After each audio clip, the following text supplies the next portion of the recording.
పాత నిబంధన గ్రంథము 20 గ్రంథము 2వ అధ్యాయము 32వ వచనం మాత్రమే చదువుకున్నాము. యోవేలు 2:32 2వ అధ్యాయం 32వ వచనం మాత్రమే చదువుకున్నాము.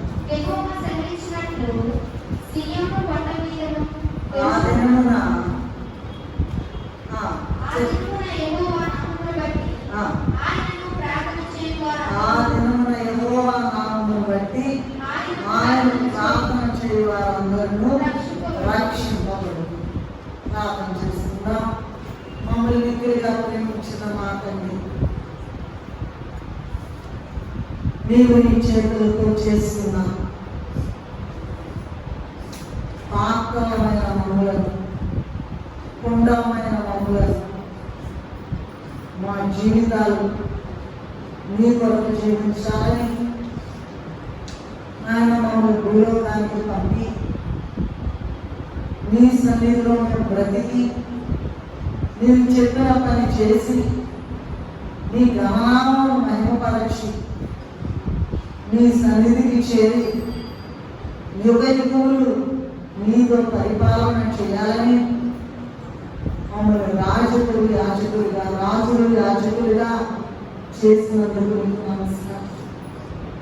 నేను తప్పిపోయి ఉండగా ఎన్నో మాటల చేత ఎంతో ఉచ్చరించి, ఎంతో ప్రేమించి, ఎంతో జాలి చూపించి, ఎంతో కనికరం చూపించి ఈ భూలోకమును పిలిచి నేను వచ్చే వేళ మేము నీ సన్నిధిలో ఆయన మధ్యాకాశంలో మేఘమెక్కి నీతో కూడా వచ్చి 1000 ఏళ్ళు పరిపాలన నా యుగయుగములు ఆయన చేయడానికి 1000 ఏళ్ల పాలన కాలం నీది దేవ. యుగయుగములు ఉండే ధన్యత మాకు ఇవ్వడానికి ప్రకటన 22 అధ్యాయంలో మీరు రాయించిన మాటల కొరకు నీకు ఇస్తారు. ఇదిగో ఈ చిన్న మాట, ఈ వాక్యం నాకు జ్ఞానం లేదు, తెలివి లేదు, బుద్ధి లేదు, ఏమీ లేదు నాయన.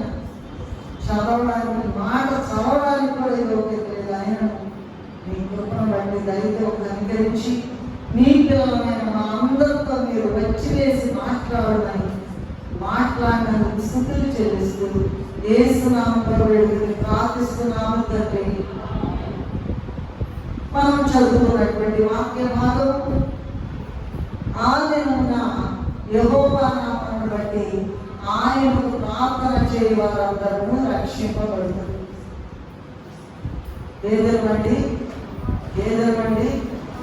ఆ దినం అంటే ఏ దినము ఏమా? ఏ దినము తెలుసా? ఎవరైనా తెలుసా? ఏ దినమో తెలుసా? ఎవరికి కదండి. మరి ఈ దినము మన వాక్య ధ్యానం ఏంటంటే, మన వాక్య ధ్యానాంశం ఏంటంటే,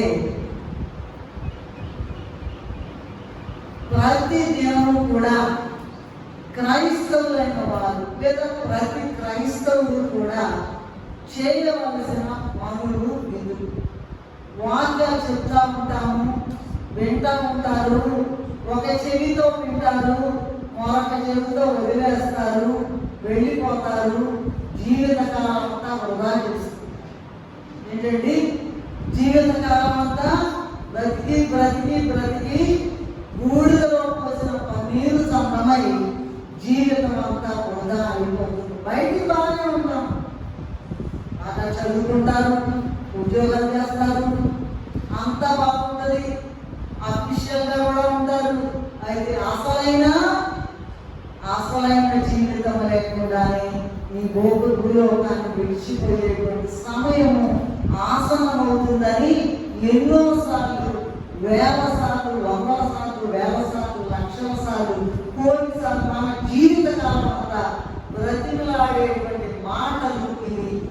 ఈ దినం ప్రత్యేకంగా మన కొరకు ఏర్పాటు చేసినటువంటి ఈ ప్రత్యేక అంశాన్ని ధ్యానం చేసుకుందాం. లోకంలో మానవులైనటువంటి వారు అనుదినము చేయవలసిన పనులు కొన్ని ఉన్నాయండి వారి జీవిత కాలంలో. శరీర సంబంధమైన పనులు లేదా లోక సంబంధమైన పనులు ఉన్నాయి. ఎందుకంటే వారికి ఉన్న ఉద్యోగాలను బట్టి, వారి బాధ్యతలను బట్టి వారు చేయవలసినటువంటి పనులు కొన్ని ఉన్నాయి. వీటిని అందరూ కాకపోయినా కొంతమంది మాత్రం బాగా నైపుణ్యవంతంగా మరి పనులు జరిగిస్తూ ఉంటారు. ఈ లోక సంబంధమైన పనులు నైపుణ్యవంతంగా జరిగించడం అనేది కాదు, గొప్పతనం కాదు. అందరూ పనిచేస్తారు. నామకార్థమైన క్రైస్తవులు శరీర సంబంధమైన పనులు నిర్వహిస్తూ దేవుని పనులు లేదా ప్రభు పనులు సమర్థవంతంగా నిర్వహించలేదు. అయితే పెళ్లి కుమార్తె వరుసలో ఉన్నటువంటి వారు రేపు మధ్యాకాశంలో రెండవ రాకలో ప్రభువుని కలుసుకుని ఎగిరి వెళ్ళేవారు, నూరంతల పంటలోని వారు ప్రతిదినము కూడా చేయవలసినటువంటి పనుల విషయము దేవుడట తన గ్రంథంలో రాయించి ఈ దినం మనం వాటిని ధ్యానించి ఎలాగలాగా అనుసరించాలని ఆశ కలిగి ఈ దినం మనకి ఈ వాక్యాన్ని వినేటువంటి అవకాశం ఇచ్చారు. ఆయనకే నమస్కారాలు, వందనాలు, స్తుతులు, స్తోత్రాలు చెల్లించుకుంటూ ఉన్నాను. ఫిలిప్పీయులకు రాసిన పత్రిక 2వ అధ్యాయము 4వ వచనం 21వ వచనం కూడా చదువుకుందామా? సొంత కార్యములను మాత్రమే కాక ఇతరుల కార్యములను కూడా ఎంతమ్మా? ఫిలిప్పీయులకు రాసిన పత్రిక ఇంకా చూస్తూనే ఉన్నారు, తీస్తూనే ఉన్నారు. ఆ ఫిలిప్పీయులకు రాసిన పత్రిక రెడీగా ఉండాలి చదవడానికి. ఫిలిప్పీయులకు రాసిన పత్రిక 2వ అధ్యాయం 4వ వచనం చదివింది అమ్మాయి సౌజన్య. మీలో ప్రతి వాడు తన సొంత కార్యములను మాత్రమే కాదు ఇతరుల కార్యములను కూడా చూడాలి. 21 కూడా చదవమ్మా. అందరూ తమ సొంత కార్యములను చూచుకొనుచున్నారు కానీ యేసుక్రీస్తు కార్యములను. ఎంత గొప్ప మాట అంటే నేను అలా చదువుతాను. అందరూ తమ స్వంత కార్యములనే చూచుకొనుచున్నారు కానీ యేసుక్రీస్తు కార్యములను. ఈ వాక్య ప్రకారం మనము ఈ లోకానికి వచ్చింది యేసుక్రీస్తు కొరకు బ్రతుకుట కొరకు. యేసుక్రీస్తు కార్యాలయంతో ఈ దినం మనం ధ్యానం చేసుకోగలిగితే ప్రతి దినము కూడా మనం వాటిని చేసి ప్రభు సన్నిధిలో మనలను మనము నమ్మకస్తులుగా నిరూపించుకోవడానికి అవకాశం ఉంటుంది. ఆ యేసుక్రీస్తు కార్యాలయంలో చూద్దాము. దాని ముందు ఒక చిన్న మాట చెప్పాలని ఆశపడుతూ ఉన్నాను. నేను పీజీ చదువుకునేటప్పుడు ఒక మాస్టర్ ఉండేవారు. ఆయన చాలా గొప్ప వ్యక్తి అన్నమాట. ఆయన ఇండియన్ క్రికెట్ టీం చూసారా, సచిన్ టెండూల్కర్ వీళ్ళందరూ ఉండేవారు. వాళ్ళకి క్రికెట్ ఆయన ప్రొఫెసర్ గారే కాకుండా క్రికెట్ కామెంటేటర్గా కూడా వర్క్ చేసేవాళ్ళు. ఆయన యొక్క ఆ మాస్టర్ గారు పాఠాలంటే అందరూ చాలా ఇష్టపడేవాడు, చాలా భయపడేవాడు కూడా. అయితే ఒక మాట చెప్పేవారండి. ఏంటంటే ఆ మాట ఈ వాక్యం ప్రారంభించక ముందు నాకు ఆ మాట చెప్పాలని ప్రభు సెలవిచ్చారు కనుక ఆ మాట చెప్తుంది. ప్రొఫెసర్ ఏ ప్రసన్న కుమార్ గారు చెప్పిన మాట ఏంటంటే, ఎవరికి చెప్పారు ఆయన? పాఠం విన్నవాళ్ళ కోసం. ఎవరికండి? ఎవరు పాఠం విన్నారో వినని వారు ఎవరు? పాఠం విన్నవాళ్ళు ఎవరమ్మా? అందరూ ఎవరండి? అందరూ. మేము ఒక 6 రాజ్యాంగాలు చదువుకునే వాళ్ళం, కాన్స్టిట్యూషన్స్ అన్న 6 రాజ్యాంగాలు. బ్రిటన్లో ఎట్లా, ఇంగ్లాండ్, బ్రిటన్ అయినా ఇంగ్లాండ్ అయినా ఉంటాయి, అమెరికా ఎట్లా, రష్యా ఎట్లా, కెనడా ఎట్లా, ఫ్రాన్స్ ఎట్లా, ఇండియా ఎట్లా, ఎలా పరిపాలన చేస్తారని 6 రాజ్యాంగాలు చదువుకునేవాళ్ళం. సమయం వృధా అవుతుంది, అయినా కూడా చెప్పాలని నేను ఆశిస్తున్నా. ఎందుకంటే మనుషులు అస్సలు వినే ఇష్టం ఉండదు. దెయ్యం పక్కనే వచ్చి కూర్చుంది, వినకుండా ఉంచుంటారు, వినకుండా చేస్తుంది. ఏం చెప్పేవారంటే పాఠం వినని వాళ్ళందరి వరకు మనం ఒక దేశం నుండి ఇంకో దేశానికి వెళ్ళిపోతున్నాం, విమానంలో కూర్చున్నాం, ఫ్లైట్లో కూర్చున్నాం, సీట్ బెల్ట్లన్నీ జాగ్రత్తగా వేసుకుంది, సీట్ బెల్ట్లన్నీ కూడా జాగ్రత్తగా వేసుకుంది. కదలబాకండి, మనం వెళ్ళేదానికే వెళ్ళాలి, ఎక్కడికి వెళ్ళాలో గమ్యస్థానం చేరాలి, జాగ్రత్త. ఏ రాజ్యాన్ని, ఒక రాజ్యాంగాన్ని ఇంకో రాజ్యానికి గుడిపెట్టబాకండి, ఒక చోట నుంచి ఇంకో చోటకు వెళ్తున్నాం, జాగ్రత్త అని చెప్పారు. మనము కూడా ఈ దినం వచ్చేవాళ్ళు పోయేవాళ్ళు, ఏడ్చేవాళ్ళు తల్లేవాళ్ళు, పిల్లలు తిరిగేవాళ్ళు, పెద్దవాళ్ళు. అదే పనింది మనకి. ఎందుకంటే వాక్యం వినకుండా ఆ పనే చేద్దామని వాళ్ళ ఆ పని. మరి ఏంటంట, వాక్యం వింటాము హృదయపూర్వకంగా అనేవాళ్ళు చేతులెత్తండి దయచేసి. వాళ్ళు చాలా మంచి వాళ్ళని దేవుని ఇస్తాం. సరే, ఇవాళ యేసుక్రీస్తు కార్యములను ఏమిటవి, యేసుక్రీస్తు కార్యాలు చేయాలనుకున్నారు కదా, అవి ఏ కార్యాలు త్వరగా మనం ముందుకు వెళ్దాం. నంబర్ 1, యోవేలు గ్రంథంలో ఇప్పుడే చదువుతున్నాం కదా, 2వ అధ్యాయం 32వ వచనంలో చూసినట్లయితే, ఆ దినమున యెహోవా నామమును బట్టి ఆయన ప్రార్థన చేయు వారందరూ రక్షింపబడరు. కనుక నంబర్ 1 ఏంటంటే, చాలా ఉన్నాయండి యేసుక్రీస్తు చెప్పిన కార్యాలు, మన భూలోకానికి మనల్ని పంపినటువంటి పనులు చాలా ఉన్నాయి. కానీ ఈ దినం మొత్తంగా 10 మాత్రమే చెప్తున్నాం. వాటిలో నంబర్ 1, ప్రతిదినము ప్రార్థించుట. రాసుకునేవాడు రాసుకుంది, ప్రతిదినము ప్రార్థించుట. ఎందుకంటే మరి ఆ దినమున యెహోవా ప్రార్థన చేయాలందరూ రక్షింపబడుతూ అన్నారు కదా. ఏ దినమాట? సోమవారమా, ఆదివారమా, ఇంకో వారమా?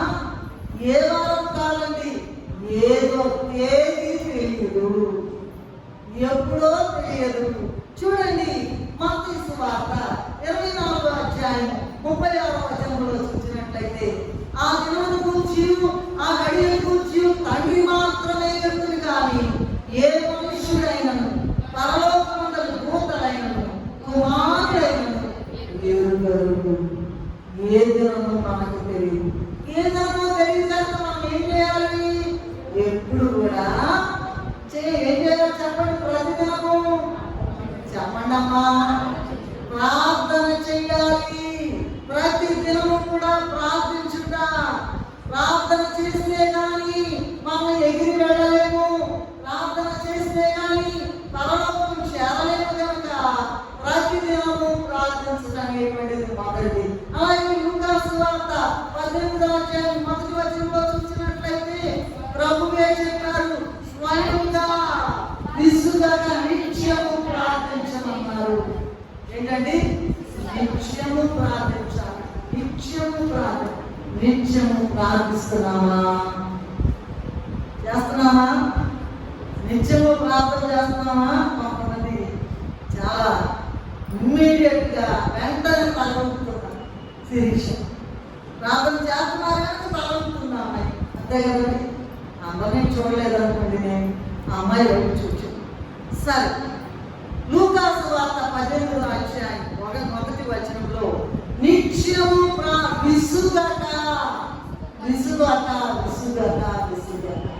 నిత్యము ప్రార్థన చేయాలంట. ఎందుకంటే ఎప్పుడు కూడా ప్రభు ఎప్పుడు వస్తాడో తెలియదు. ఇదేముంది కదా, ఆ మాట ఎప్పుడు చెప్పేది కదా, అనుకోకండి అమ్మా, అనుకోకండి. మొదటి దశలో రాసిన పత్రిక 5వ అధ్యాయం 15వ వచనంలో చూసినట్లయితే ఎడతెగక ప్రార్థన చేయండి అని ఉన్నది. ఎడతెగక అంటే ఏంటమ్మా? ఎడతెగక అంటే ఏంటమ్మా? దాకా తెంపు లేదు, ఖాళీ లేదు, గ్యాప్ లేదు. ఏం చేయాలట? అయ్యా నాకు ఎట్లా పట్ల నీ సన్నిధికి ఊడికి వెళ్ళయ్యా, బంగారు వీధులుండి ఆ సన్నిధికి, గొప్ప వెలుగుండి ఆ సన్నిధికి.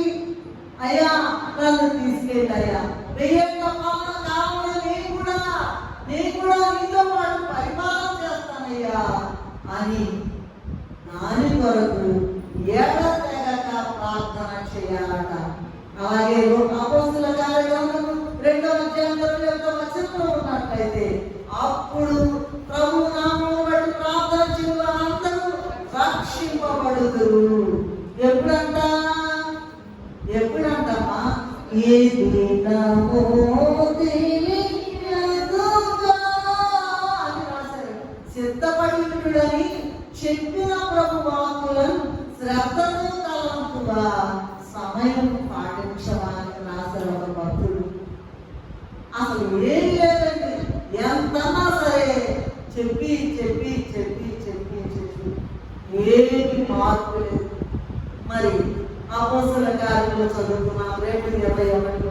అలాగే 1:14 కూడా చూసినట్లయితే అపోస్తలులైన వారు ఏక మనస్సుతో ఎడతెగక ప్రార్థన చేశారట.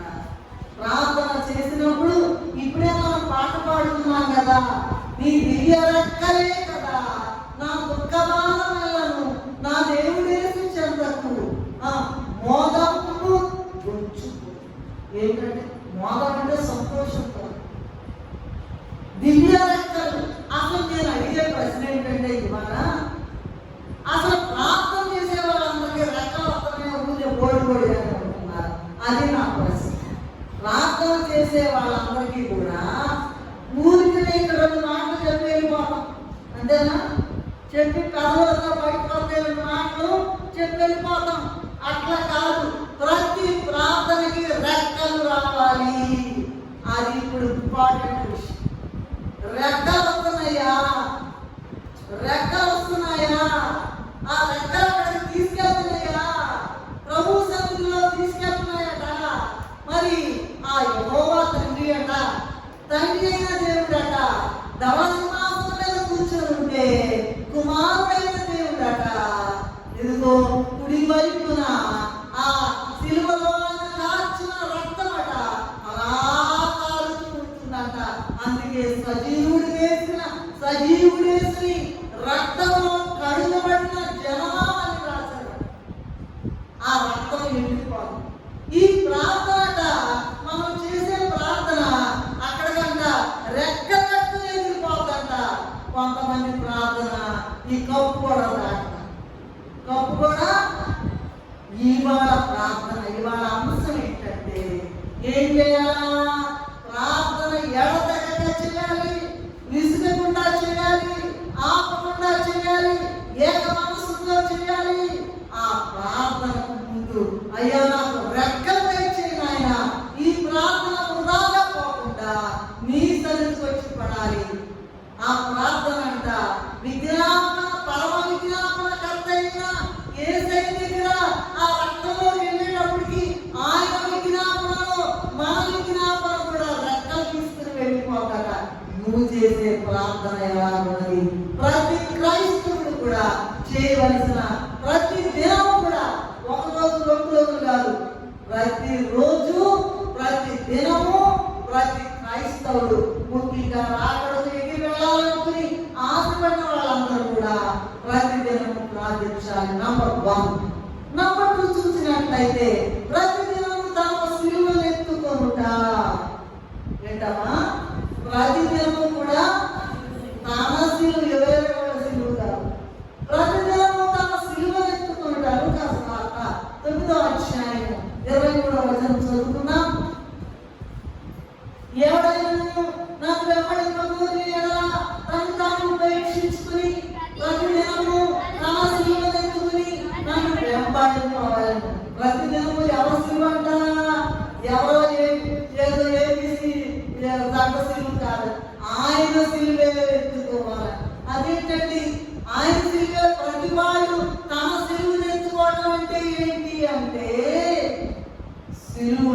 శ్రమలు. సిలువ అంటే ఏంటమ్మా? శ్రమలు. ఎంత చెట్టుని అంత గాలి అని చెప్పబడినట్టుగా ప్రతి ఒక్కరికి కూడా వారి వారి పరిస్థితులను బట్టి, వారి యొక్క సహింపును బట్టి శ్రమ అనేది ఈ లోకంలో ఉంటుంది. దేవుని ఎరుగని లోక సంబంధమైన వారి ఉండే శ్రమలు వేరక, దేవుని ఎరిగి వాక్య ప్రకారం జీవించే వారి శ్రమలు వేరుగా ఉంటాయి. ఏంటి అలా బాగానే ఉన్నారు, మేమేంటి ప్రార్థన చేస్తున్నాం అనుకుంటారేమో, అలా కాదండి. వాళ్ళ లోకస్తుల శ్రమలు వేరు, దేవుని ఎరిగి వాక్య ప్రకారం జీవించే వారి శ్రమలు వేరేగా ఉంటాయి. చూడండి, యోహాను సువార్త 19వ అధ్యాయం 17వ వచనంలో చూసినట్లయితే, ఆయన తన శిలువ మోసుకుని కపాలమున చోటికి వెళ్ళెను, కపాల స్థలమున చోటికి వెళ్ళెను. ముఖ్యమైన పాయింట్ ఏంటంటే, ఎవరు శిలువ మోసారు? ఈ శిలువ నా శిలువ ఏమా? తాన గొప్ప దేవుడు, రాజాదిరాజు, ప్రభువులకు ప్రభు, ఆయన కూడా శ్రమ రావాలా? ఆయన కూడా తాన శిలువను ఎత్తుకుని ఆకాశము, భూమి, సముద్రము సృష్టికర్త అయిన దేవుడు, రాజాదిరాజైన దేవుడు ఇక్కడికి వచ్చి మనం అందరం చక్కగా ధనవంతులాగానే ఉన్నాం. దిక్కులేక మనందరి కొరకు భయంకరమైన నీచమైన జన్మను పొంది ఎంత దినాన్ని రాస్తా పాడుకుంటాను కదా, మాంసంలో ఎదుర్కొంటున్నాను. ఆఖరికి చనిపోయినప్పుడు సమాధి, స్వంత సమాధి కూడా లేదు. ఆయన వచ్చి వేసినప్పుడు ఆయన అట ప్రభు అట ఒక ముఖ్యమైన పాయింట్ ఏంటంటే, ఇక్కడ ఆయన తమ శిలువ ఎత్తుకున్నారు. ఆయన కూడా బ్రతికారు, శిలువ శ్రమ సహించారు. శ్రమ ఉంటుంది, ప్రతి మానవుడికి శ్రమ ఉంటుంది. అయితే లోకస్తుల శ్రమలు వేరే. దేవుని ప్రకారం దేవునిలో ఉండి దేవుని కొరకు జీవిస్తూ దేవునిలో జీవించే వారి యొక్క శ్రమ చాలా ఎక్కువగా ఉంటుంది. ఎందుకంటే అయ్యగారు రాస్తారు కదా, ఏమని రాస్తారమ్మా? ఏమని రాస్తారు అయ్యారు? ఏమా? శ్రమల ప్రకారం కలిపి కావాల్సిన వాళ్ళు కొలిమిలోకి రండి. కొలిమి ఏం చేస్తారండి? మంట పెట్టి కొడతా ఉంటారు, ఏదన్నా పెట్టి కొలిమి కొలిమి కొలిమి అగ్ని వంటి శ్రమలు వస్తాయి. ఊరికినే పరలోకం తేరగా రాదు.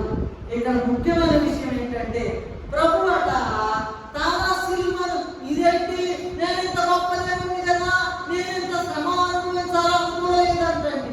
ప్రభు అట తన శిలువను దించకుండా ఎత్తుకుని మోసి మోసి మోసి దాని మీద చనిపోయి తిరిగి లేచాడట. మళ్ళా రిపీట్ చేస్తున్నా ఈ మాట. ప్రభు అట తన శిలువను ఎలా ఉందండి ఆయన శిలువ? ఉమ్మేయటమేనా? పిడుగుతులు వదలడమేనా? ముళ్ళకిరీటం పెట్టడమేనా? బలంతో పడటమేనా? రక్తం మరి కాలువలుగా కావడమేనా?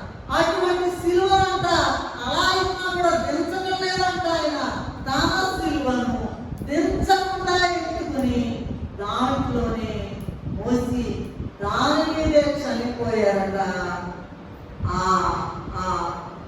చనిపోయి శ్రమలోనే తిరిగి లేచారు. ఇది ముఖ్యమైన పాయింట్. అయితే మనం ఏం చేయాలి? మనం కూడా ప్రభువు యొక్క ఎవరు మనం ఉమ్మేస్తున్నారమ్మా? బల్లతో కొడుతున్నారా?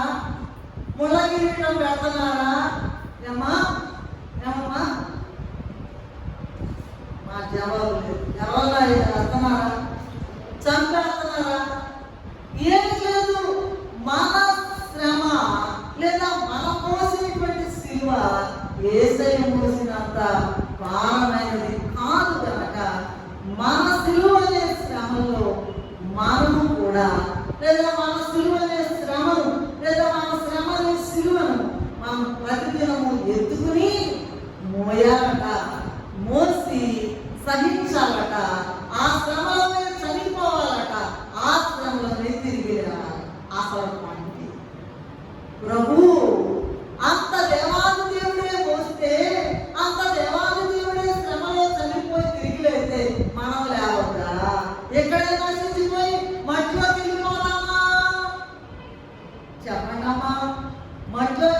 మాట్లాడడం ఇష్టమేనా? మాట్లాడడం. మట్టిలోకి వెళ్ళిపోదామని కాదు, మట్టిలోకి వెళ్ళిపోయే పని మట్టిలోని గోతులోకి వెళ్ళిపోయిన సాధారణ ఇచ్చింది. అది మనక మనం ప్రభు బిడ్డలని మనకున్న శ్రమలో గట్టిగా నిలబడాలి, అది మోయాలి, దాంట్లోనే చనిపోవాలి. ప్రతి ఒక్కరు కూడా తిరిగి లేవాలి. అది గొప్ప మాట. కనుక నంబర్ 1, ప్రతి ఒక్కరు ప్రార్థన చేయాలి. ఇది చాలా తేలిగ్గా ఉంది, కానీ ఆ ప్రార్థనకి రెక్కలు వచ్చినాయి చూసుకోండి ప్రతి దేవుడు. రెండవది, ఆ శిలువను మనం సరిగ్గా మోస్తున్నామా, ఎత్తుకుంటున్నామా, సహిస్తున్నామా, వాటిలోనే సరిపోతున్నామా, వాటిలోనే తిరిగి లేవగలుగుతున్నామా లేదా ఒక్కసారి ఆలోచించండి. రెండవది, ప్రతిదినము తన శిలువను ఎత్తుకుంటా. మూడవది చూసినట్లయితే ప్రతిదినము ఏక మనస్సు కలిగి ఉండుట.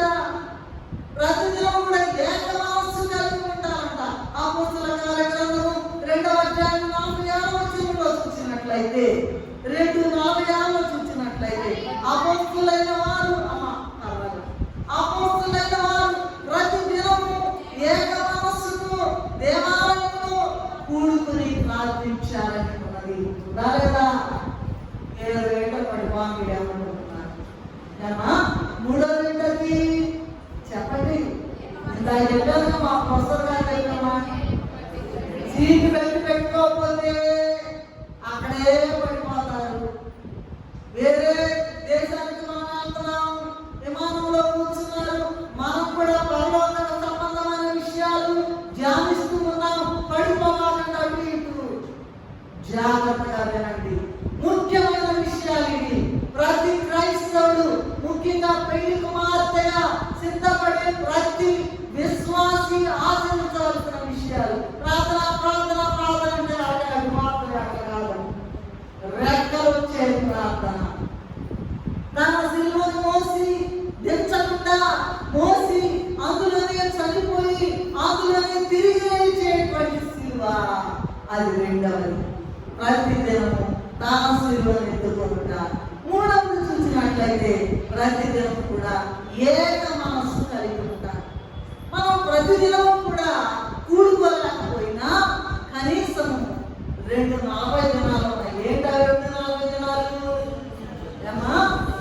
జనాలను ఇప్పుడు మనం అనుసరించే కొంతమందికి ఏమో లెక్క లేదండి. ఇళ్ళ దగ్గర కూర్చుని పనులు మాత్రం కావాలి. పాపం తేగా ఉన్నారు కదా దేవుడు కదమ్మా. తేగా ఉన్నాడు, అడగగానే పెద్దలు ప్రార్థన చేయగానే వెంటనే వచ్చేస్తుంది పని. మీ పని అవుతుంది అనుకుంటున్నారు, అలా కాదండి. క్షమించండి నన్ను. తేగా లేదు, పని కావాలని. ₹1,00,000 పెట్టి ₹1,00,00,000 పెట్టినా కూడా డబ్బు నయం కాని వాళ్ళు అనేక మంది ఉన్నారు. నీ సంగతి, నీ యొక్క సమస్య ఎంత తీవ్రంగా ఉందో మందిరానికి వచ్చి కూర్చుంటున్నావా? ఏక మనస్సుతో ప్రార్థన చేస్తున్నావా? 240 దినాలు, ఆదివారం శుక్రవారం ఏమో అక్కడ ప్రార్థన చేస్తున్నాం ప్రతిష్టారాధన కొరకు. ఆదివారం ఇక్కడ మరి తుది చేస్తూ ఆరాధనలు వస్తూ ఉన్నాం. దేవుడు మనకి ఇచ్చినటువంటి ఈ దినాల్లో ఖచ్చితంగా మూడుకొని దేవాలయంలో ప్రార్థన చేయాలి. వాటిని గురించి ప్రార్థించడానికి ఏక మనస్సు కలిగి ఉండాలట. దేవాలయంలో కూడుకోవాలి. సరే, ఎప్పుడు చెప్పే మాటలు ఇంకా ప్రత్యేకత ఇక్కడ దేవుని వాక్యాన్ని. ఇప్పుడు మూడో పాయింట్ ఏంటంటే, ఇక్కడ ఒక పెద్ద ప్రశ్న ఉందండి. ఏంటా ప్రశ్న? మనకు ఏక మనస్సు ఉన్నదా? వస్తున్నామంటే వస్తున్నాం, వెళ్తున్నామంటే వెళ్తున్నాం. అయిపోయింది, వారం అయిపోయింది, ఈ వారం అయిపోయింది, నెల అయిపోయింది, 2వ నెల అయిపోయింది, ఈ సంవత్సరాలు కూడా అయిపోయింది. అసలు ఏమన్నా చెప్పండి, దెయ్యం పాడుకుంటున్నాం. ఏం చేద్దాం? నాకేం చెప్పాను నేను? దెయ్యాన్ని దగ్గరికి రానియద్దు. మీ యొక్క with all thy mind, with all thy soul, మీ యొక్క శరీరం, with all thy body, మొత్తం కాన్సంట్రేషన్ అంతా ఈ వాక్యం వినండి. ప్రతిదినము ప్రార్థించుట, ప్రతిదినము తన సిలువనెత్తుకొనుట, ప్రతిదినము ఏక మనస్సు కలిగి ఉండుట. ఒక విషయం ఏంటంటే మనకు ఏక మనసు ఉందా? ఈ మామూలుగా కుటుంబాల్లో జరిగేది ఏంటంటే ఎవరి ఆలోచన వారిదేనండి, ఎవరి గోల వాళ్ళదేనండి. నా సమస్య నా సమస్య నా సమస్య, నాకు ఈ రోగం, నాకు ఈ సమస్య, చేయండి ప్రార్థన చేయండి చేయండి చేయండి అంటారు. అసలు ఏక మనస్సు ఉందా? ఫర్ ఎగ్జాంపుల్, ఇంట్లో ఉన్నటువంటి భార్యాభర్తలు ఇద్దరు కలిసి ఏక మనస్సుతో ప్రార్థన చేస్తున్నారు. ఇది ముఖ్యమైన మాట. ఎవరుంటారమ్మా ఇంట్లో? భార్య, భర్త, పిల్లలు ఉంటారు. సరే, పిల్లలు చిన్న పిల్లలు అనుకోండి. ఇంటిలో ఉన్నటువంటి భార్యాభర్తలు ఇద్దరు కూడా ఏక మనస్సుతో కలిగి ప్రార్థన చేస్తున్నారా? న్యాయంగా ఆలోచించండి. ఏమా, ఇంట్లో ఏక మనస్సుతో ప్రార్థన చేయగలిగితే మందిరంలో కూడా ఏక మనస్సుతో ప్రార్థన చేస్తారు. అక్కడ ఇంట్లోనేమో ఎవరి గోల వారిదే, ఇక్కడ కూడా ఎవరి గోల ఎవరి ఇష్టం అది వస్తారు పోతారు. అట్లా కాదు. ఏక మనస్సు అంటే ముందు నీ ఇంట్లో నుంచి ప్రారంభం అవ్వాలి. భార్య భర్త కలిసి ప్రార్థన చేయాలి. ఏక మనస్సుతో ఒక సమస్యను దాన్ని దాటాలంటే, దాన్ని ఎరగదీయాలంటే, దానికి వెంటనే నెరవేర్పు రావాలంటే భార్య భర్తలు ఇద్దరు కలిసి ప్రార్థన చేయాలి. గ్యారంటీగా చేయాలి. మరి ఎట్లాగండి? ఎట్లా జరుగుతుందండి? ఎందుకంటే ఒక భర్త గారేమో ప్రధానమంత్రి ఇంట్లో, ఏంటమ్మా, ఒక భర్త ఏమో ప్రధానమంత్రి, ఇంకో భర్త గారేమో ముఖ్యమంత్రి, గొప్పోళ్ళు. ఇంకో భర్త ఏమో ఎమ్మెల్యే. మంచిదే, ప్రధానిగా ఉంటే మంచిదే, ముఖ్యమంత్రిగా ఉంటే మంచిదే, నన్ను క్షమించాలి, ఎమ్మెల్యేగా ఉన్నా కూడా మంచిది. ఇంట్లో అంత గొప్పోళ్ళు ఇంట్లో ప్రార్థనకి ఎలా వస్తారు? అది గొప్పోళ్ళు, నన్ను క్షమించాలి. ఇంట్లో ప్రార్థనకి ఎలా వస్తుందండి? చాలా పనులు ఉన్నాయి అక్కడ చేయడానికి, కుదరదు. మంచిదే, కానీ ఇంట్లో ప్రార్థన ప్రారంభిస్తే నీకున్న చిక్కులన్నీ కూడా పారిపోతాయట. ఏక మనస్సుతో ప్రార్థించగలిగితే, ఇంట్లో ప్రార్థించగలిగితే ఇక్కడ కూడా ప్రార్థన చేస్తాను. మంచిదే, కానీ మరి ఆ ఇంట్లో చేయాలి. అదే మనసుతో వచ్చి ఇక్కడ మందిరంలో కూడా ప్రార్థించగలిగితే ప్రతి ఒక్కరు కూడా మేఘ పట్టగలుగుతారు. నెలకు ఒకసారి చేద్దాం లేదా, గుళ్ళో ఏదో చెప్పారు కదా అని నెలకు 1 రోజు 2 రోజులు 3 రోజులు కాదు, ప్రతి దినము ఏక మనసుతో ప్రార్థన చేయండి. చెప్పండి చెప్పండి, ప్రతి దినము ఏక మనసుతో. స్త్రీలేనా చేసేది? పురుషులు కాదా? ప్రభు దృష్టిలో అందరూ స్త్రీలే. చూసుకోండి, బైబిల్లో యెషయా గ్రంథంలో ఉన్నది, నిన్ను సృజించిన వాడు నీకు భర్త అయి ఉన్నాడు. ఒక్క భర్తే, అందరూ భార్యలే. దానిని ప్రకటించి స్త్రీలు గొప్ప సైన్యంగా. ఎవరు స్త్రీలంటే ఎవరు? సార్వత్రిక సంఘము. ప్రార్థన లేకపోవడం వలన కుటుంబాలు భయంకరమైన పరిస్థితి ఉన్నది. కనుక విషయం ఏంటంటే, 3వ పాయింట్లో ఉన్నాం. మనం ఇంకా 10 పాయింట్లు చెప్పాలి. ప్రతి దినము కూడా ఏక మనస్సుతో నంబర్ 1 భర్త భార్య ఇద్దరు కలిపి, అది ఏ సమస్య అయినా సరే, అది ఎంత పెద్దదైనా సరే, అది ఎంత బండ సమస్య అయినా సరే, అది ఎన్ని సంవత్సరాల నుంచి తుప్పు పట్టిపోయిన సమస్య అయినా సరే మోకరించండి. అదండి ప్రతి క్రైస్తవుడు. ఎవరైనా క్రైస్తవుడిగా ఉంటే, ఎవరైనా మందిరానికి వెళ్తూ ఉంటే, నేను క్రైస్తవుడు అని చెప్పుకుంటే, క్రైస్తవుడు అంటే హిందువులని అన్య మతస్థులని కాదని, క్రీస్తు ప్రభువుని నమ్ముకున్న వారు అందరూ కూడా క్రైస్తవులే. ప్రతి భర్త భార్య మరి రావట్లేదు కదండి, ప్రధాని కదండి, ముఖ్యమంత్రి. నీ ప్రార్థన ఎక్కడ ఉంది? నిద్రపోవాక. నీ భర్త నీతో కలిసి ప్రార్థన చేసేవారికి నిద్ర పోవద్దు. వేరే వేరే వాటి దగ్గరికి వెళ్ళి, ఫంక్షన్స్కి వెళ్ళి నిద్రలేదండి అంటారు. అంతది ప్రభు సన్నిధిలో పనికిరాదా? నిద్ర పోవద్దు. ఎందుకు రావట్లేదు?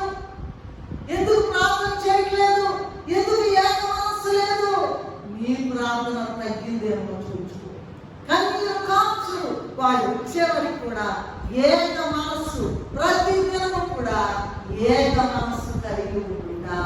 మూడవది. నాలుగవది ఏంటంటే ప్రతిదినము వాక్యం బోధించుట. కీర్తనల గ్రంథము 96వ అధ్యాయం 2వ వచనంలో చూసినట్లయితే అనుదినము ఆయన రక్షణ సువార్తను ప్రకటించు. అనుదినము ఆయన రక్షణ సువార్తను ఒక అన్న అడిగాను నేను, అమ్మా నీ సన్నిధిలో చేస్తావా అని. ఇష్టముందా నీకు? ఆయన ఊరుకోడండి. ఏంటి జవాబు? నువ్వు ప్రార్థన చేస్తున్నావా? ఆయన ఊరుకోకపోతే ఆయన ఊరుకునేటట్టు చెయ్యాలి, కానీ ప్రార్థన చేస్తున్నావా? ఆయన కూడా రావాలి, ఇంట్లో ప్రార్థన జరగాలి, మేమందరం కలిసి వెళ్ళాలి. నీకు ఎన్ని కోరికలు ఉంటాయి ఆయన్ని నెరవేరుకో. జాకేంటంటే అంత సీనియర్ ఇక్కడ, అందుకే ఇబ్బంది వచ్చింది. నాలుగవది ప్రతిదినము ఇవన్నీ కూడా ప్రతిదినము చేయవలసిన పనులు. మరి రోజులో ఒక్కరికైనా వాక్యాన్ని బోధిస్తున్నావా? ఏమా రోజులో ఒక్కరికైనా సువార్త చెప్పాలి, చెప్తున్నావా? సువార్త అంటే ఏంటి చెప్పండి. మందిరానికి రమ్మని చెప్పడం.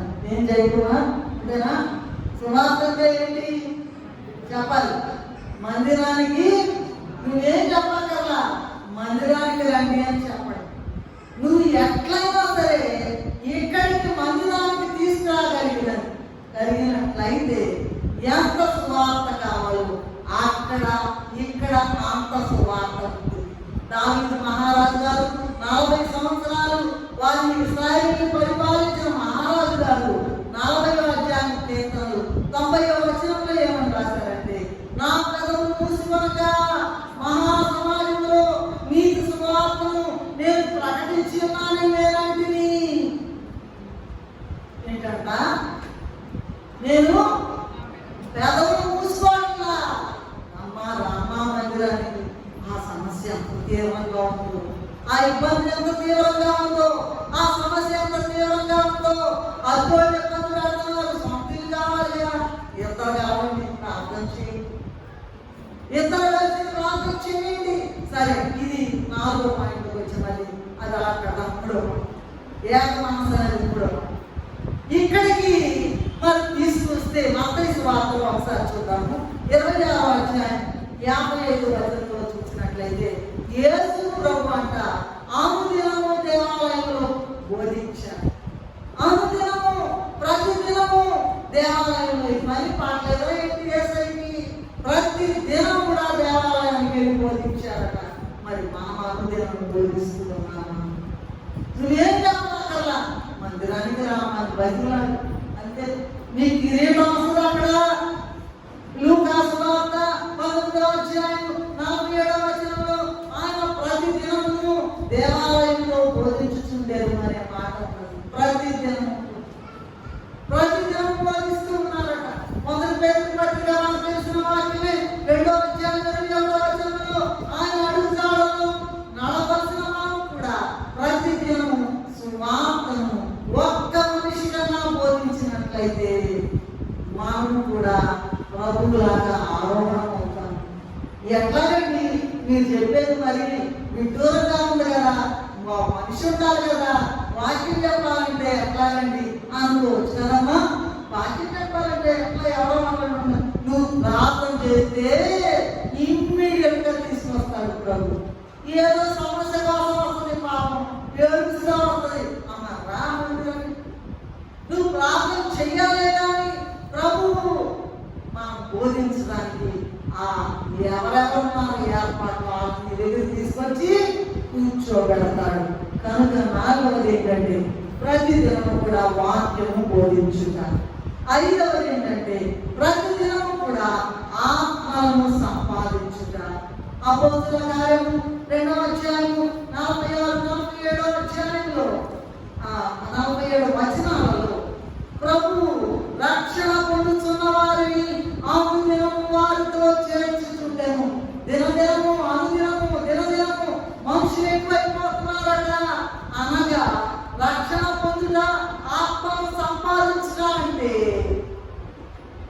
ప్రభువు కొరకు. నేను నమ్ముకున్నాను, నాకు మేలు జరిగింది, నువ్వు కూడా నమ్మా అని వాళ్ళని తీసుకురావడం.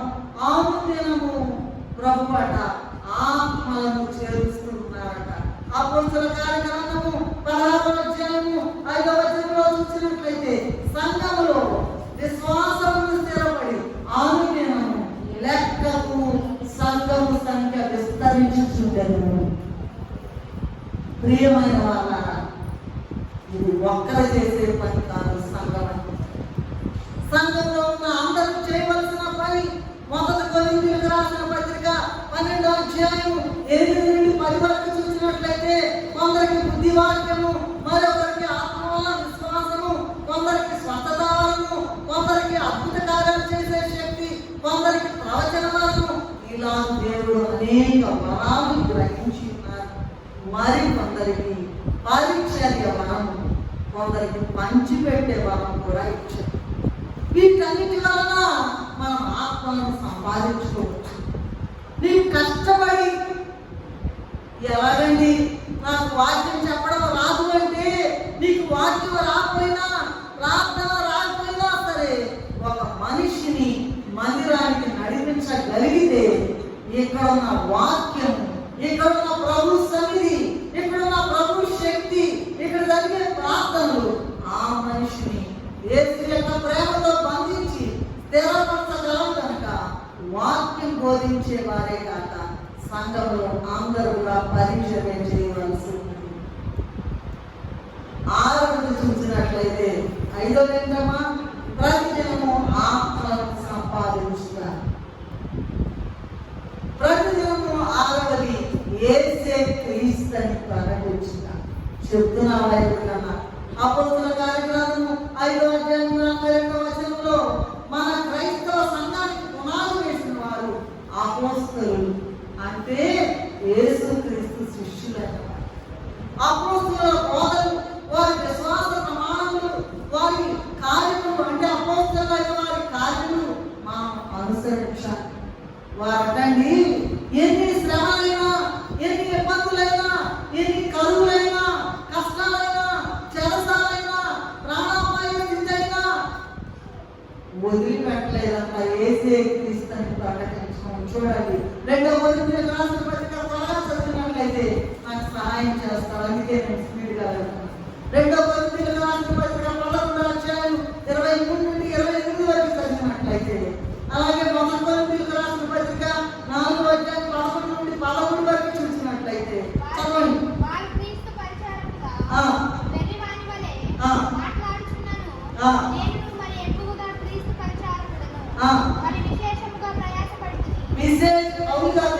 విశేషముగా ప్రయాసపడిన అనేక పర్యాయములు చెరసాల దెబ్బలు తింటిని, ప్రాణాపాయంలోకి వెళ్ళిపోయాడంట. 39 దెబ్బలు తిన్నాడంట.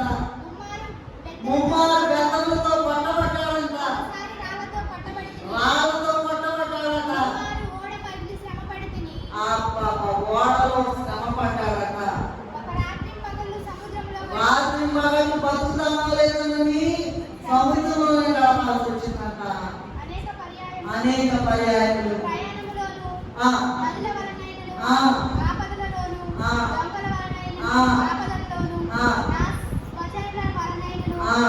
అందరి దగ్గర నుంచి శ్రమలే, ఆయన వదిలిపెట్టలేదంట.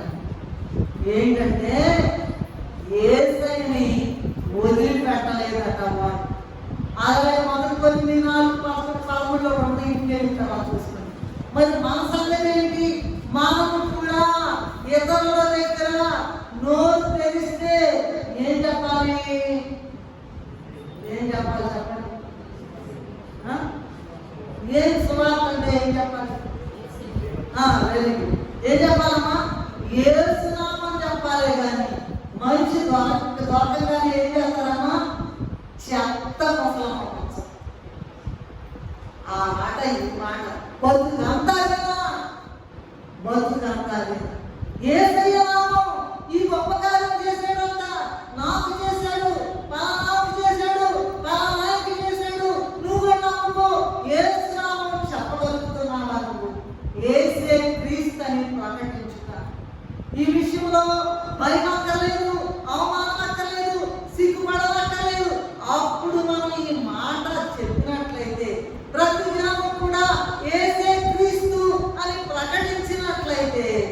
మనం కూడా సంఘాన్ని స్థిరపరచడానికి వీలు.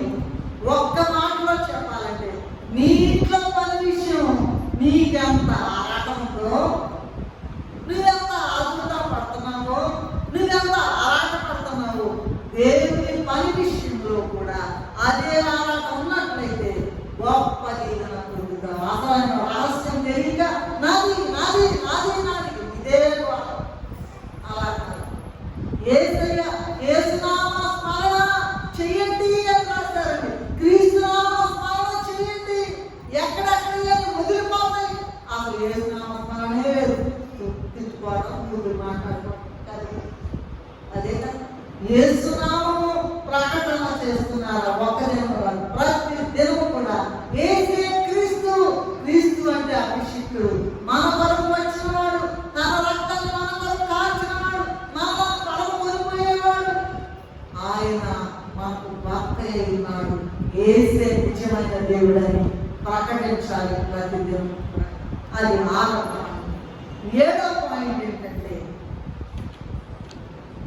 ప్రతి దినం కూడా లేఖనములను పరిశీలించుట, పరిశోధించుట. లేఖనములను ఇవన్నీ ఈ పాయింట్లన్నీ కూడా ఏం చేయాలా? నెలకొన్నాడా లేకపోతే 3 నెలలు కొన్నాడా? నిజమేనా? సరే, నేను అడుగుతా చెప్పడం ప్రతిదినం చేస్తారా అడుగుతా.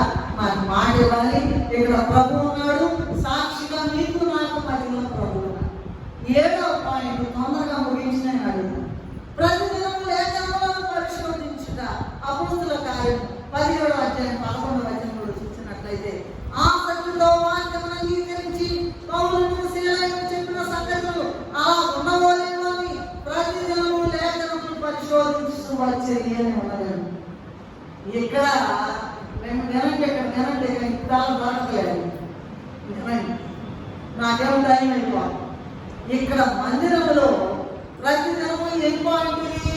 ప్రతిదినము లేఖనములను పరిశోధించుట. ఇక్కడ మందిరంలో అయ్యగారు చెప్తా ఉన్నారు, అమ్మగారు కూడా ఏదో చెప్తా ఉన్నారు అనుకో. ఈ వాక్యాలు ఎక్కడున్నాయి బైబిల్లో, అసలు ఉన్నాయా లేవా అని ఇంటికి వెళ్ళి పరిశోధించాలి. ఆ మాట మీరు చదువుకోండి. అపోస్తలుల కార్య గ్రంథము 17వ అధ్యాయం 11వ వచనంలో పౌలు శీలలు చెప్పి ఇంటికి వెళ్ళి పరిశోధించారట. ప్రతి ఒక్కరు కూడా నిజమేనా కాదు ఎక్కడ కూడా పరిశోధించాలి. వాక్యం రాసుకోవాలని లెక్కలేదు, రాలేదు. దేవరాజయ్య గారు ప్రతి ఒక్కరిని కూడా నోట్స్ క్రమం తెచ్చుకోమన్నారట. ఎంతమంది దగ్గర ఉన్నాయి నోట్సులు? అక్కర్లా వెళ్తుంటారు. మనం వింటాము, ఒక చెవితో వింటాము, ఒక చెవితో అలా కాదు. పరిశోధించాలంటే ప్రతి దినము కూడా వాక్యం, ప్రతి దినం అంటే ఆరాధనలో వాక్యం చెప్పినప్పుడు అలా అయ్యగారు చెప్పేది కరెక్టేనా, అమ్మగారు చెప్పేది కరెక్టేనా అని మీరు పరిశోధించి చూడాలి. ఇది వ్యక్తిగతమైన పని. ఈ వాక్య ద్వారా కీర్తనల గ్రంథము 1వ అధ్యాయం 2-3 వచనాల్లో ఉంది. ఏముంది అక్కడ? చదవండి త్వరగా. దుష్టుల ఆలోచన చొప్పునడవక, పాపుల మార్గమున నిలువక, అపహాసకులు కూర్చుంటు చోట నడవద్దంట, నిలవద్దంట, కూర్చోవద్దంట. యెహోవా ధర్మశాస్త్రమందు అంత గొప్పది రావాలంటే నోట్స్ ఉండాలి. ఎన్నిసార్లు చెప్పండి. చదువుకున్న వాళ్ళు రాసుకోరు, చదువుకున్న వాళ్ళు కూడా రాసుకోవట్లా. దీవెన అందుకే రావట్లేదు. ప్రతిదినము లేఖనములను పరిశీలించుట, పరిశోధించుట. మరి కీర్తన గ్రంథము 1వ అధ్యాయంలో ఉన్న ఆ దీవెన పొందాలంటే మరి వాక్యాన్ని మన హృదయంలో భద్రపరచుకోవాలి. హెబ్రీయులకు రాసిన పత్రిక 4వ అధ్యాయం 12వ వచనంలో ఉన్నట్లుగా ఎందుకనగా దేవుని వాక్యం సజీవమై బాగుగలదై రెండంచులు గల ఎటువంటి ఖడ్గము కంటే వాడిలో ప్రాణాత్మను కేవలం పురుగును విభజించనంత మట్టుకు దూరుచు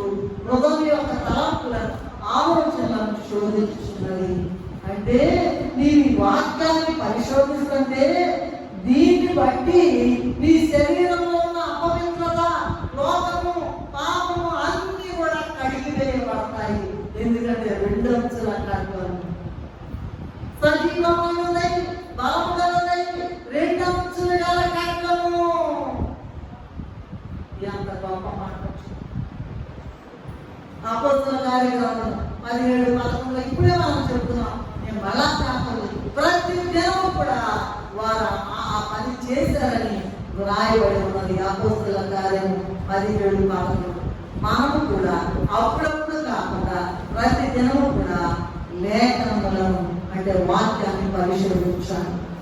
ఎనిమిదవది ఏంటంటే ప్రతిదినము వాక్యము తర్కించుట అంటే డిస్కషన్ అన్నమాట. అపోస్తలుల కార్యము 8:19 పౌలు గారట వాక్యాలు చెప్తుంది అంట. కొంతమంది అంట విమర్శించారంట. ఏం చేశారంట? ఏంటో ఇది చెబుతున్నారు. అప్పుడు ఏం చేశారంట? వెంటనే వెళ్ళిపోయి ఆ అపోస్తలుల ఒక ఆయన ఉన్నాడంట, భక్తిపరుడు. ప్రతిదినము కూడా 19వ అధ్యాయం అపోస్తలుల కార్యం 8:9 చెప్తున్నారు. తురము అని ఒక పాఠశాలలో వాక్యము తర్కించుతుండేను. అని పోయి ఒక ఆయన విమర్శిస్తే వదిలేసి తురము ఆ పాఠశాల పేరు అన్నమాట.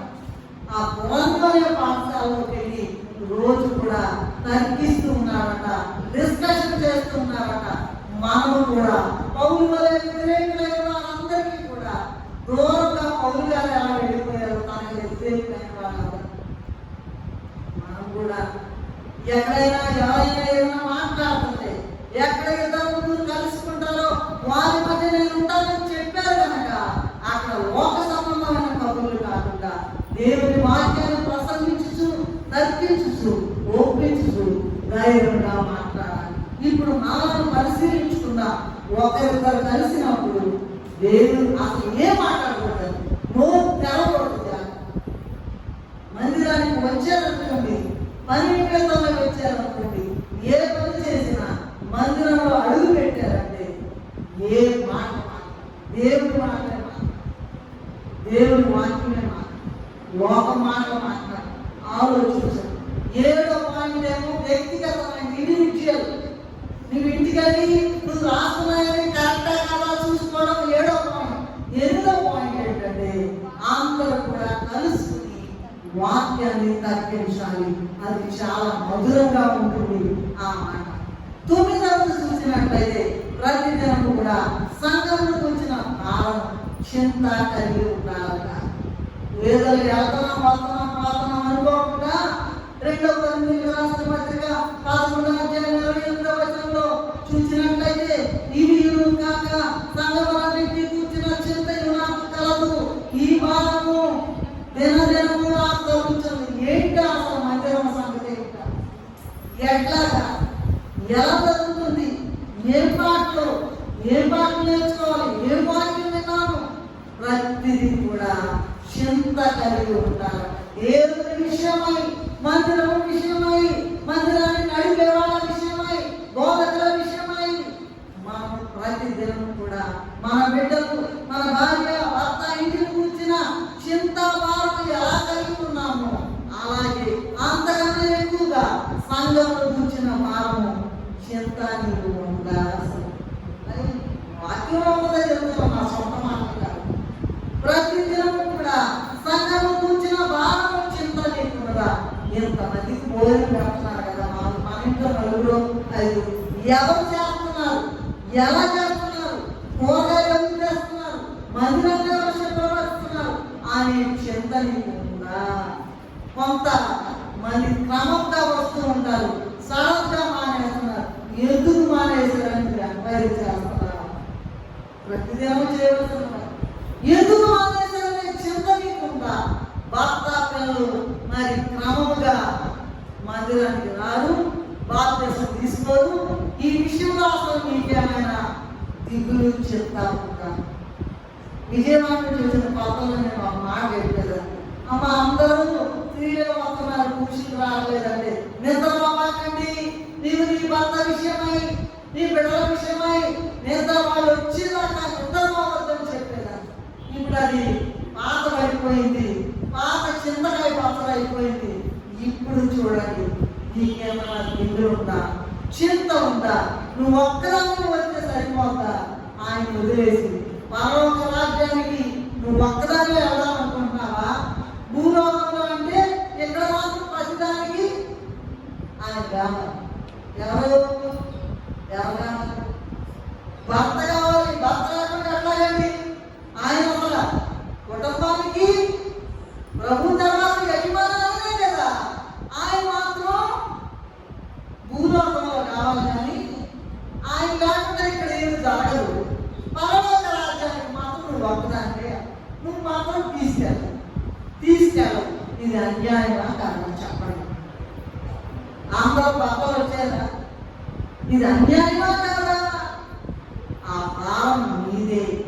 ఎందుకంటే మొదటి పత్రిక నన్ను క్షమించండి 6వ అధ్యాయం 9వ వచనంలో అన్యాయస్తులు దేవుని రాజులకు వారసులు కానేరరు అని ఉంది. ఇది అన్యాయమే కదా. నువ్వు ఒక్కదానే పరలోకానికి వెళ్ళి ఆయన వదిలేసుకొని ఉంటే ఎట్లాగండి? నువ్వు అన్యాయస్తురాలే, దేవుని రాజ్యానికి వారసులు కానేరరు ఉంది అనే విషయం నీకు తెలుసా? ప్రియమైన విశ్వాసి, నీవు నీ ఇంట్లో నీతో నిత్యం ఉండే ఒక ఆత్మను, నీ ప్రార్థన సంపాదించలేకపోతే నీ విశ్వాసము, నీ భక్తి కూడా వ్యర్థమైనటువంటి విషయాన్ని ఒక పెద్ద విప్లవంలాగా రావాలండి. పని చేయాలి కష్టపడి. భక్తులందరినీ ఎలాగండి? పరలోక రాజ్యంలో కిరీటాలు సంపాదించుకోవడానికి ఇక్కడ వస్తాయి, ఇహపర సుఖాలు వస్తాయి. ఇక్కడ రావద్దు, ఇక్కడ ఇస్తాడు, అక్కడ కూడా ఇస్తాడు. చివరిది ఏంటంటే ప్రతిదినము ఒకరికొకరు బుద్ధి చెప్పుకుంటా. ఎబ్రీయులకు రాసిన పత్రిక 3వ అధ్యాయం 15వ వచనంలో ఉన్నట్లయితే, నేడు కనబడి సమయం ఉండగానే ప్రతిదినము ఒకరికొకరు బుద్ధి చెప్పుకోండి. ఈ విషయంలో లోక సంబంధమైన కోపం ఏంటన్నా చెప్పేది? ఏంటమ్మా నువ్వేంటమ్మా చెప్పేది? రాలేదు, మీ సంగతి చూసుకో అంటారు. అలా కాదండి, అలా కాదండి. ఇది దేవుని విషయం, పవిత్రమైన విషయాలు. ఒకరికొకరు బుద్ధి చెప్పుకోవాలి. ఈ విషయంలో లోక సంబంధమైన కోపము, ఈర్ష్య, ద్వేషము, పగతో కూడినది కాకుండా దేవుని ప్రేమతో నింపబడి ఒకరికొకరు బుద్ధి చెప్పుకోవాలట. ఎందుకంటే ఎవరి లోపాలు వాళ్ళకి తెలియదు. కంట్లో లోపం పెట్టుకొని ఎదుటితో మనసు చూస్తా ఉంటారంట. ఎవరి లోపాలు వారికి తెలియదు కనుక ఇతరుల ద్వారా తెలుసుకుని సరి చేసుకోవాలి. ఎబ్రీయులకు రాసిన పత్రిక 12వ అధ్యాయం 25వ వచనం, మీకు బుద్ధి చెప్పుకున్నామని నిరాకరింపకుండానట్లు చూచుకొనండి. వారు భూమి మీద నుండి బుద్ధి చెప్పిన వారు నిరాకరించినప్పుడు తప్పించుకోలేకపోయినా పరలోకము నుండి వాక్యం ద్వారా బుద్ధి చెప్పుతున్న వారిని విసర్జించు మనము తప్పించుకోకపోవటం మరి నిశ్చయం కదా. ప్రతిదినం కూడా దేవుడు మాకు తన వాక్యం ద్వారా బుద్ధి చెప్తా ఉన్నారు. దేవుని ఆత్మ, దేవుని జ్ఞానం కలిగి ఆ ప్రకారం మనలను మనం సరి చేసుకోవాలి.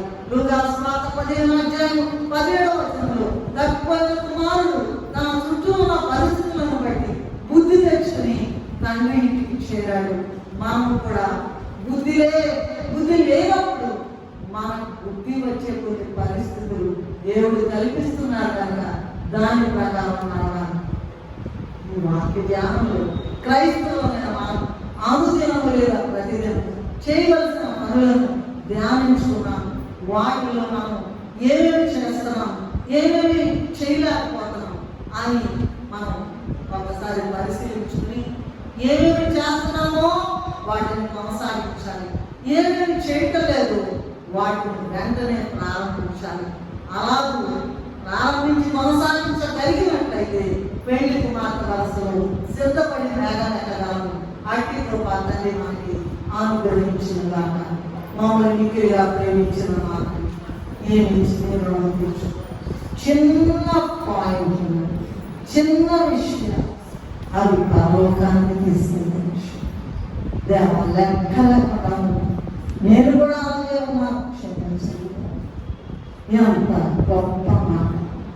ప్రతి దినం కూడా మేము చేయవలసింది అన్ని కూడా చేసి ఎలాగైనా ప్రతి ఒక్కరూ కూడా లేఖనకై కృప అనుగ్రహించమని మీరు మాతో మాట్లాడిన ఈ విలువైన మాటలకు నేను చేతులెత్తి నమస్కరిస్తూ యేసు నామములో స్తుతించి వేడుకుంటున్నాము తండ్రి. Hello friends, welcome to our channel. I am glad that you came across our channel. మా వీడియోస్ మీకు నచ్చుతున్నట్లయితే లైక్ చేయండి, కామెంట్ చేయండి, షేర్ చేయండి, సబ్స్క్రైబ్ చేసి బెల్ ఐకాన్ని ట్యాప్ చేయండి. Thanks for watching. మర్నాథ్.